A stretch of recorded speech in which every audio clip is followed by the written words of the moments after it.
Le 25 avril 1986, le réacteur 4 de la centrale ukrainienne de Tchernobyl doit être testé à faible puissance.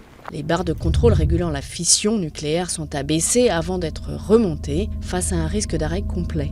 Mais les agents en place violent les procédures, bloquant d'importants systèmes automatiques d'arrêt. Les erreurs de manipulation, conjuguées à des faiblesses du réacteur, conduisent à la catastrophe. À 1h23 du matin, le 26 avril, le réacteur échappe à tout contrôle. Une explosion de vapeur se produit dans le bâtiment, la dalle supérieure du réacteur se soulève, puis retombe.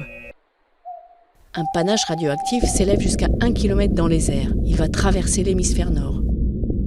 Officiellement, plus de 8 millions de personnes ont été exposées aux émissions radioactives en Ukraine, Russie et Bélarus seuls. Les sols sont contaminés sur 155 000 km².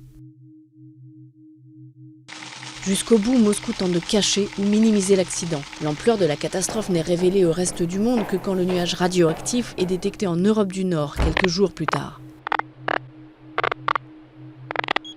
Pendant les 4 années suivantes, des centaines de milliers de liquidateurs sont mobilisés à Tchernobyl pour décontaminer le site. Les 3 autres réacteurs continuent pendant ce temps de fonctionner. Le complexe sera fermé en décembre 2000, 14 ans après l'accident.